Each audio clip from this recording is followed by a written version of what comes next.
നമസ്കാരം. ശ്രീ പത്മനാഭസ്വാമി ക്ഷേത്രത്തിൽ ഹൈക്കോടതി തീരുമാനമനുസരിച്ച് സ്ത്രീകൾക്ക് ചുരിദാർ ധരിച്ച് പ്രവേശിക്കാമെന്ന ക്ഷേത്ര എക്സിക്യൂട്ടീവ് ഓഫീസറുടെ ഉത്തരവ് വിവാദമായ സാഹചര്യം പരിശോധിക്കുകയാണ് ഈ ആഴ്ച ഞങ്ങൾക്കും പറയാനുണ്ട്. ചുരിദാർ ക്ഷേത്രത്തിന് നിഷിദ്ധമായ വസ്ത്രമാണോ?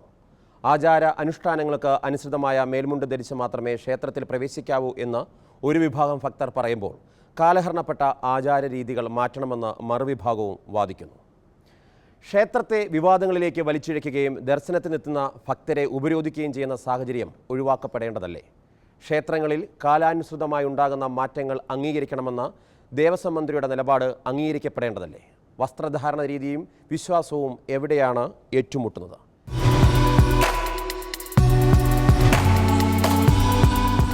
അതിഥികളായി എത്തിയിരിക്കുന്നത് മഹിളാ കോൺഗ്രസിന്റെ സംസ്ഥാന അധ്യക്ഷ ബിന്ദുകൃഷ്ണ, ബ്രാഹ്മണ സഭാ പ്രതിനിധി ഗോമതി അമ്മാൾ, ചലച്ചിത്ര സാമൂഹ്യ പ്രവർത്തകയായ പാർവതി, ഒപ്പം നവമാധ്യമ പ്രവർത്തകരായ Anaswara, Rahul Easwar, Frat general secretary Venugopal.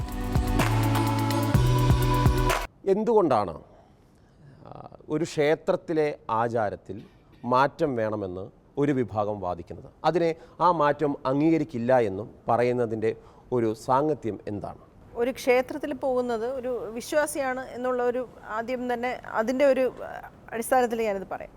ഒരു സൂപ്പർ പവറുമായിട്ട് കണക്ട് ചെയ്യാൻ വേണ്ടി നമ്മളൊരു മാധ്യമമായിട്ട് ഉപയോഗിക്കുന്ന അമ്പലത്തെയാണ്. അമ്പലത്തിലൊരു പ്രതിഷ്ഠയുണ്ട്. ആ ഭഗവാനെ നമ്മൾ എല്ലാത്തിൻ്റെയും പൂർണ്ണതയുടെ രൂപമായിട്ട് സങ്കല്പിച്ചുകൊണ്ട് നമ്മൾ ക്ഷേത്രത്തിൽ പ്രതിഷ്ഠ ചെയ്യുന്നു.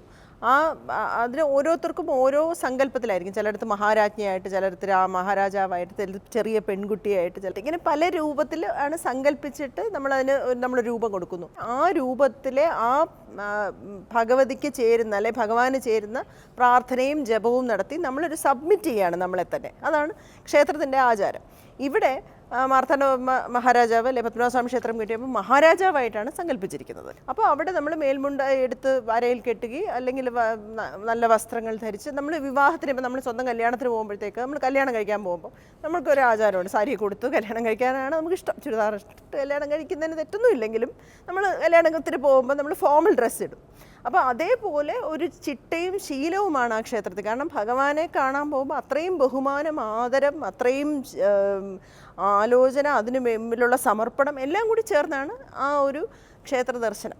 പക്ഷേ ഈ അടുത്ത കാലത്തായിട്ട് ഒരുപാട് തീരുമാനങ്ങൾ, ഒരുപാട് ഓർഡറുകൾ ആരോടും കൺസൾട്ട് ചെയ്യാതെ, ആരുടെയും കൺസെൻസസ് ഇല്ലാതെ ഏകപക്ഷീയമായി എടുത്തുകൊണ്ടേയിരിക്കുന്നു. ഇത് പലപ്പോഴായിട്ട് പലതരത്തിൽ പ്രശ്നം ഉണ്ടാക്കിയിട്ടുണ്ട്. ഈ ചുരിദാർ ഒരു കാരണമായി ഈ സംഘടിച്ച ആൾക്കാർക്ക് പുറത്തു വരാൻ. അതുകൊണ്ടാണ് ഞാൻ എൻ്റെ ഫേസ്ബുക്കിൽ കുറിച്ചത്, ഇത് ചുരിദാർ പ്രശ്നമല്ല, തീരുമാനങ്ങളാണ് വിഷയം എന്ന്.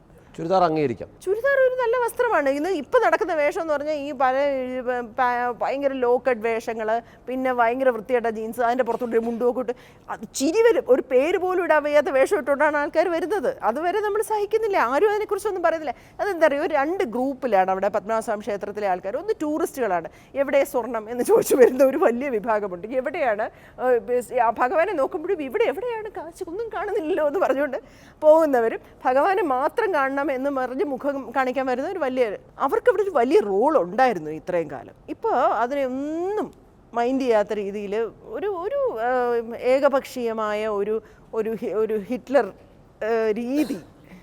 അപ്പോൾ ചുരിദാർ അല്ല പ്രശ്നം അല്ല. ശരി, കറക്റ്റ്. അമ്മാളെ, അവിടെ ഏത് വസ്ത്രം ധരിച്ചു പോകണമെന്നാണ് ബ്രാഹ്മണ സമുദായം ആഗ്രഹിക്കുന്നത്? അവർ നേരത്തെ തൊട്ടേയുള്ള ഭക്തർ ആഗ്രഹിക്കുന്നതാണ് സാരി, മുണ്ടും നേരിയതും ഇതെല്ലാം ധരിച്ചു പോകാം. പണ്ട് ഞങ്ങളുടെയൊക്കെ ചെറുപ്പകാലത്ത് പറഞ്ഞിരിക്കുന്നത് എന്താണെന്ന് വെച്ചാൽ, അമ്പലത്തിൽ പോകണമെങ്കിൽ 1.5 തട്ടുടുക്കും. അറിയാമോ രാഹുലിന്, പിന്നെ മാർഷലിന് അറിയാമോ എനിക്ക്? തട്ടുടുത്തിരിക്കണം. തട്ടുടുത്തോണ്ടേ വിളക്ക് കത്തിക്കാവൂ. അതേപോലെ ആണുങ്ങൾ വേഷ്ടി ഉടുത്തോണ്ടേ അമ്പലത്തിൽ പോകാവൂ. ഇത് പാരമ്പര്യമായി നമ്മുടെ, അതായത് ഹിന്ദു വിശ്വാസത്തിൽ ഇത് അടിയുറച്ചു പോയതാണ്. ആ തട്ടുടുത്തോണ്ട് പോകുമ്പോൾ നമുക്ക് കിട്ടുന്ന ഒരു ഉറപ്പ് നമ്മളറിയാതെ പോലും ഇപ്പോൾ ഒന്ന് തുമ്മിപ്പോയി വരുന്നില്ല. അപ്പോൾ ചുരിദാർ ഇടുന്നു. ഇപ്പോൾ പാർവതി പറഞ്ഞ പോലെ ഞങ്ങൾ ചുരിദാറിനെ അല്ല ഞാൻ പറയുന്നത്, ചുരിദാർ ഇടണം, അല്ലെങ്കിൽ ചുരിദാറാണ് പ്രോപ്പർ വേഷം, ചുരിദാർ ഇട്ടവർ വന്നോളൂ എന്ന് എല്ലാവരെയും വെൽക്കം ചെയ്ത് അതിൻ്റെ പുറത്തെ ആ ഡ്രസ്സ് വേണ്ട, നിങ്ങളെ എല്ലാവരെയും ഞാൻ എൻ്റെ സ്വന്തം ഇഷ്ടപ്രകാരം ഇതിലേക്ക് പ്രവേശിപ്പിക്കാം എന്ന് അദ്ദേഹം ഈ ഹിറ്റ്ലർ എന്ന് പറഞ്ഞില്ലേ, അതുപോലെ തന്നെ ഞാനാണ് I am the supreme power in the temple എന്ന് പറഞ്ഞ് ഇദ്ദേഹം എടുത്ത ആ തീരുമാനത്തെ ഞങ്ങൾ ശക്തിയായിട്ട് എതിർക്കുന്നു. ചുരിദാർ ഇട്ട് വരുന്നതിനാൽ അമ്മാൾക്കും എതിർപ്പില്ല? ചുരിദാർ ഇട്ട് വരുന്നതിനോട് എനിക്ക് എതിർപ്പില്ല. പക്ഷേ ആ ചുരിദാർ ഇട്ട് തന്നെ വരാവൂ എന്ന് നിർബന്ധം പിടിക്കുന്ന നമ്മുടെ എക്സിക്യൂട്ടീവ് ഓഫീസറുടെ ആ നയത്തോട് കടുത്ത എതിർപ്പ്. രാഹുൽ സർ, ഇതിപ്പോൾ ഇവർ രണ്ടുപേരും പറഞ്ഞ അഭിപ്രായം, അത് അഡ്മിനിസ്ട്രേറ്റീവ് ഓഫീസറായിരിക്കുന്ന ഒരാൾ, അത് ആരാകാം, നാളെ രാഹുലാകാം, മാർഷലാകാം, ആരുമാകാം, അവർ ഒരു കോടതിയുടെ തീരുമാനം അംഗീകരിക്കാൻ, ആ തീരുമാനം അനുസരിച്ചുകൊണ്ട് അത് നടപ്പാക്കാൻ ബാധ്യസ്ഥരായിട്ടുള്ള ഉദ്യോഗസ്ഥരാണ്. എക്കാലത്തും അങ്ങനെ തന്നെയാണ്. ആരാണോ ഒരു കാര്യം നടപ്പാക്കുന്നത് അവർക്കെതിരെ വിമർശനങ്ങളുണ്ടാകും, അതോടൊപ്പം തന്നെ അവർക്ക് അനുകൂലമായും അഭിപ്രായങ്ങളുണ്ടാകും. ക്ഷേത്രങ്ങളിൽ ഏത് വേഷം ധരിക്കണം, ശ്രീപത്മനാഭസ്വാമി ക്ഷേത്രത്തിൽ ഏത് വേഷം ധരിച്ച് വരാം, ഇക്കാര്യത്തിൽ ഒരു പ്രത്യേക നിയമവും ചട്ടവുമുണ്ടോ? ഡ്രസ് കോഡ് അല്ല അവിടുത്തെ പ്രശ്നം. ഗുരുവായൂരിൽ ചുരിദാർ വേണോ എന്ന വിഷയം ഞങ്ങളെല്ലാം ചർച്ചയ്ക്ക് വിളിച്ചിരുന്നു. ചുരിദാർ വേണമെന്നാണ് ഞാൻ അടക്കമുള്ള എല്ലാവരും പറഞ്ഞത്. കാര്യം കുറേ കൂടെ നമ്മുടെ അമ്മമാർക്കും സൗകര്യമാണ്. ഇനി എതിർപ്പുള്ളവർ കാണാം, അങ്ങനെയാണെങ്കിൽ അവരോട് സമവായത്തിന് ശ്രമിക്കാം, കുഴപ്പമില്ല. പക്ഷേ സ്ത്രീകൾക്ക് ചുരിദാർ ചേരും. സതീഷ് സാറാണ് ചുരിദാർ ഇട്ട് കയറാൻ ശ്രമിക്കുന്നത് എന്നുള്ളതാണ് പ്രശ്നം.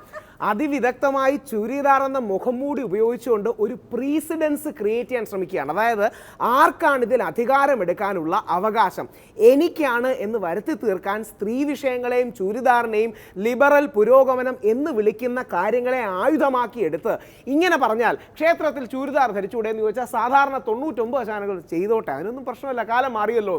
പക്ഷേ ഇതിലൂടെ ശ്രീ സതീഷ് സാർ ഒളിച്ചു കിടത്തുന്ന അദ്ദേഹത്തിൻ്റെ അജണ്ടയാണ്. ആ അജണ്ട എന്ന് പറഞ്ഞാൽ ക്ഷേത്രത്തിൽ രാജകുടുംബത്തിനല്ല ഇതെടുക്കാനുള്ള അധികാരം, തന്ത്രിമാർക്കല്ല, ഭക്തജന സംഘങ്ങൾക്കല്ല, ഇത് തീരുമാനിക്കാനുള്ള അധികാരം തനിക്കാണ് എന്ന അജണ്ട ഒളിച്ചു കടത്തുകയാണ് ചുരിദാറിലൂടെ. അതാണ് പ്രശ്നം. ചുരിദാറല്ല, ചുരിദാറിൻ്റെ പുറകിലുള്ള ഈ ഒളി അജണ്ടകൾ പലപ്പോഴും സാധാരണക്കാർക്ക് മനസ്സിലാവില്ല. കാലികമായ ഏതു മാറ്റവും നമ്മൾ സ്വാഗതം ചെയ്യണം. പക്ഷേ ആര് സ്വാഗതം ചെയ്യണം? നീ ഒരു കാര്യം കൂടെ, ഹൈക്കോടതി ഇദ്ദേഹത്തോട് തീരുമാനം എടുക്കാൻ പറഞ്ഞില്ല. ഹൈക്കോടതി ഒരു പെറ്റീഷൻ വന്നുകൊണ്ട് ഇദ്ദേഹത്തിന് അയച്ചു കൊടുത്തു. അമ്പലത്തിൻ്റെ അഭിപ്രായവും തീരുമാനവും അറിയിക്കാൻ പറഞ്ഞു. അമ്പലത്തിൻ്റെ അഭിപ്രായമാണ് അറിയിക്കേണ്ടത്. സതീഷ് സാർ അപ്പോൾ എന്ത് ചെയ്തു? അതൊരു അവസരമാക്കി എടുത്തൊരു ഉത്തരവ് കിട്ടും. ഒരു ഡിസ്കഷൻ പോലും ഇല്ലാതെ പുള്ളി ഒരു ഡിസിഷൻ എടുത്തു. ഞാൻ രാഹുൽ ഇടപെടുകയാണ്. കാരണം ഇപ്പം അഡ്മിനിസ്ട്രേറ്റീവ് ഓഫീസർ ഇവിടെ ഇല്ല, അദ്ദേഹത്തിന് പങ്കെടുക്കാനും പറ്റില്ല. അതുകൊണ്ട് ഞാൻ കേട്ടതെന്ന് പറയാം.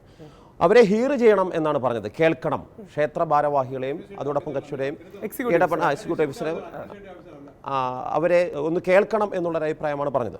ഇപ്പം ഒരാൾ നടപ്പാക്കണമെന്ന് തീരുമാനിച്ചാൽ ഹൈക്കോടതിയുടെ ഭാഗത്തു നിന്നും അങ്ങനെ ഒരു ഹിയറിംഗ് വേണം, അവരത് ഹിയറിച്ച് ചോദിക്കാം, കൊടുക്കാം എന്ന് പറയുന്നു.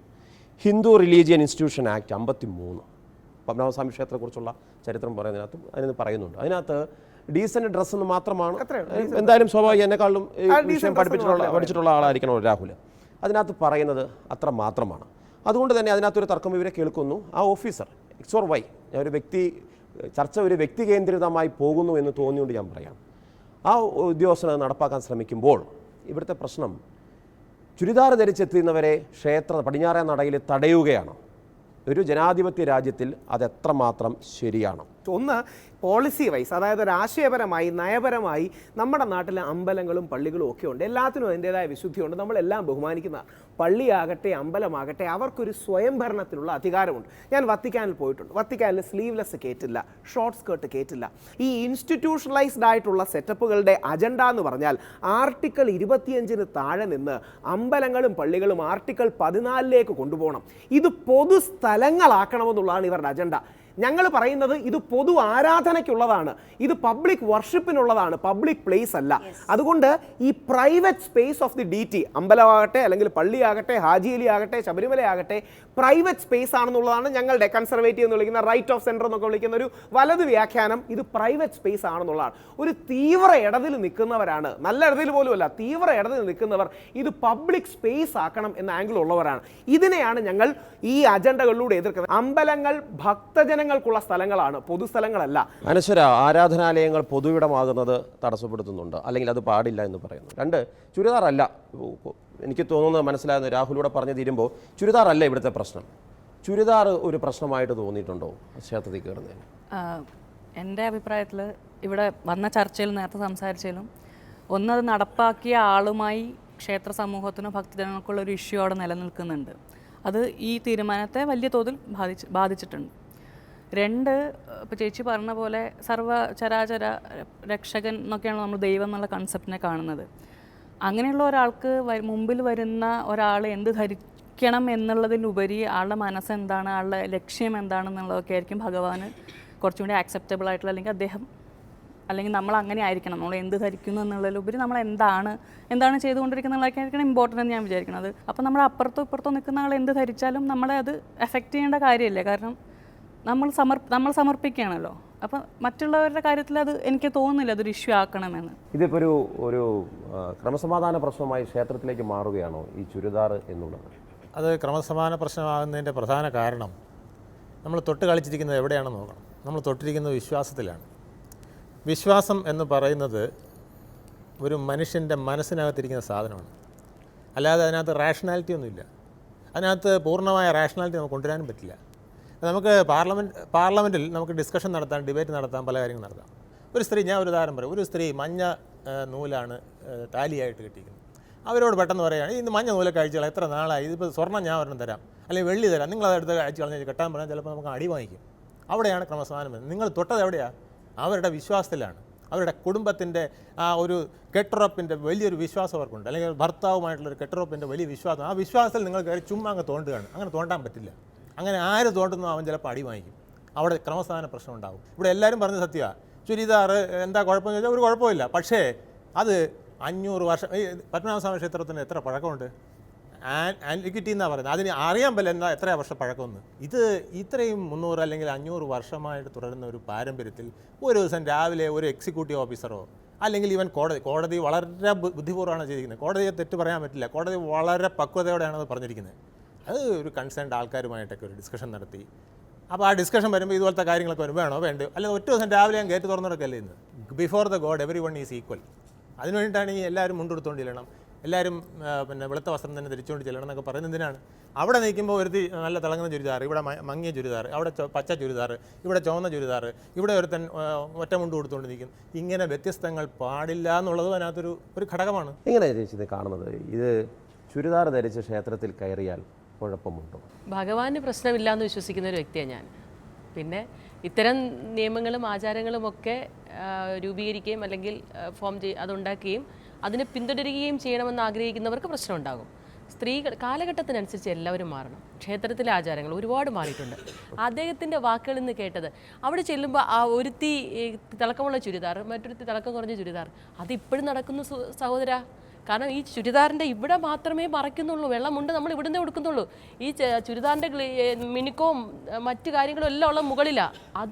അതിപ്പോഴും അത് ഇട്ടുകൊണ്ട് നമ്മൾ ഈ ആചാരമെന്ന് നിങ്ങൾ പറയുന്ന ആ ആചാരത്തിൽ ഈ സ്ത്രീകളെല്ലാം അങ്ങനെ ചുരിദാർ ഇട്ടുകൊണ്ടാണ് പോകുന്നത്.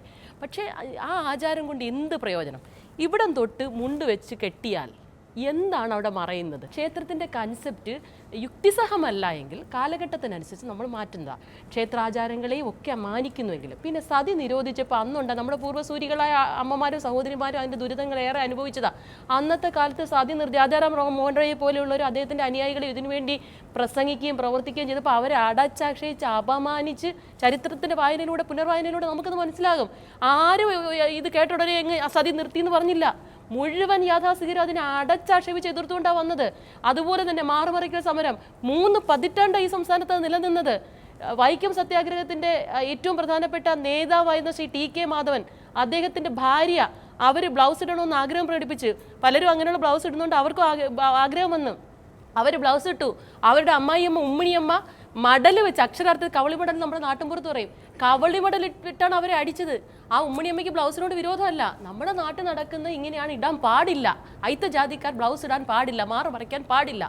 അങ്ങനെ എത്ര വർഷത്തെ സമരത്തിന് ശേഷമാണ് ഈ ആചാരങ്ങളൊക്കെ മാറ്റിയത്?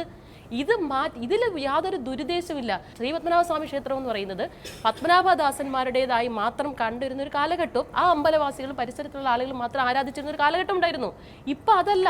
നമ്മുടെ സംസ്ഥാനവും കടന്ന് നമ്മുടെ രാജ്യം കടന്ന് ലോകമെമ്പാടുമുള്ള ഹിന്ദുമത വിശ്വാസികളുടെ ഒരു പ്രാർത്ഥനാ കേന്ദ്രമായി ശ്രീപത്മനാഭസ്വാമി ക്ഷേത്രം മാറിയിരിക്കുക.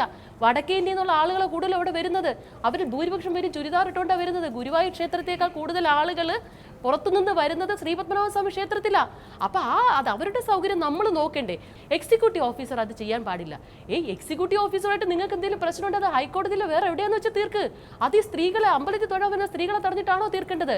എക്സിക്യൂട്ടീവ് ഓഫീസർ ഞാൻ മനസ്സിലാക്കിയത് ആ ഓർഡർ മുഴുവൻ വായിച്ച വലിയ ജ്ഞാനം ഇല്ലെങ്കിൽ അത്യാവശ്യം നിയമബിരുദവും ബിരുദാനന്ദ ബിരുദമുള്ള ഒരാളെന്ന നിലയിൽ ഞാൻ കണ്ടത് എക്സിക്യൂട്ടീവ് ഓഫീസർ ഹൈക്കോടതിയുടെ ഡയറക്ഷൻ അനുസരിച്ച് ഒരു തീരുമാനം എടുത്തു. ആ തീരുമാനം തെറ്റാണെങ്കിൽ ഹൈക്കോടതിയിൽ അത് ചോദ്യം ചെയ്യാം. അത് ചോദ്യം ചെയ്ത് അത് തിരിച്ചാക്കിക്കോ. പക്ഷെ അതല്ലാതെ സ്ത്രീകളെ വസ്ത്രത്തിന്റെ പേര് തടയുക, സഞ്ചാര സ്വാതന്ത്ര്യം നിഷേധിക്കുകയും ചെയ്യുന്ന അത്തരം രീതി പരിഷ്കൃത കേരളീയ സമൂഹത്തിന് യോജിച്ചതല്ല എന്ന വ്യക്തമായ അഭിപ്രായമാണ് എനിക്കുള്ളത്.